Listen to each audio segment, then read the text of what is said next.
Doctor मुनशाद Ali, director मन्नत super speciality hospital, जयओम नगर, bypass road, Amroha.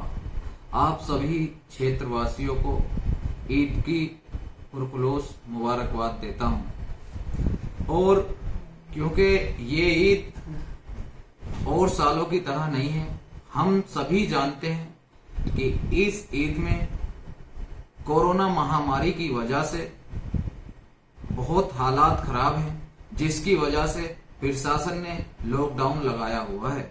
तो मैं आप सभी लोगों से यही आग्रह करता हूं कि आप अपने परिवार के लिए, अपने शहर के लिए और अपने मुल्क के लिए कृपया जो प्रशासन ने लॉकडाउन लगाया हुआ है उसका पालन करें और उसी के हिसाब से ईद मनाएं।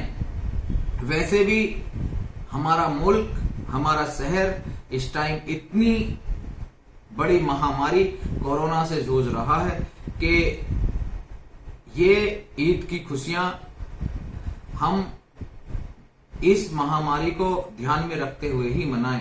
दूसरा, मैं एक लोगों को सलाह भी देना चाहता हूं कि इस महामारी में कुछ लोग बिना डॉक्टर की सलाह के अपने मरीज को घर पे रख के ही ऑक्सीजन वगैरह लगा रहे हैं, जो क्या इस बीमारी का सॉल्यूशन नहीं है।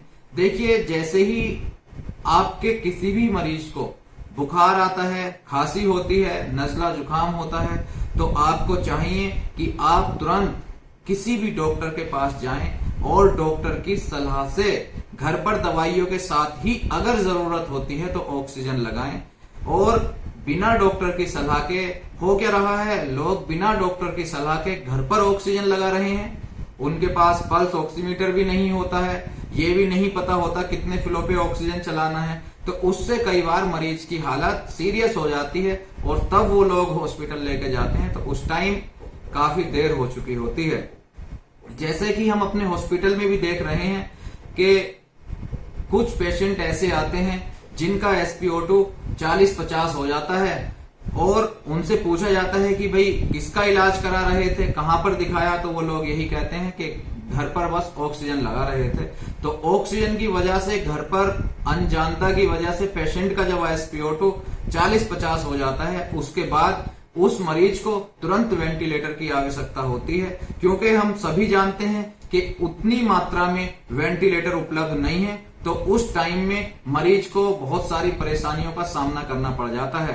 तो इसीलिए मैं आप सभी लोगों से ये आग्रह करूंगा कि जैसे ही किसी मरीज को बुखार, खांसी या जुकाम इस तरीके का कोई भी परेशानी होती है तो पहले डॉक्टर से परामर्श करें और उसके बाद ही घर पर दवाइयां और ऑक्सीजन का इंतजाम करें। बिना किसी डॉक्टर के केवल घर पे ऑक्सीजन न लगाएं, उससे कई बार मरीज को परेशानी हो जाती है। और मास्क घर पर भी लगा के रखें, क्योंकि इस बार देखा यह जा रहा है कि ये कोरोना वायरस हवा में भी फैल चुका है। तो आप घर पे भी रहें तो मास्क लगा के रहें, सोशल डिस्टेंसिंग का पालन करें और बिना वजह घर से ना निकलें, जिससे आप अपने परिवार की, अपने शहर की और अपने देश की रक्षा कर सकते हैं। तो एक बार फिर से मैं अपील करता हूं कि लॉकडाउन का पूरी तरीके से पालन करें और ईद को जो गाइडलाइन दी हुई है गवर्नमेंट की, उसी के हिसाब से मनाएं। जय हिंद, जय भारत, धन्यवाद।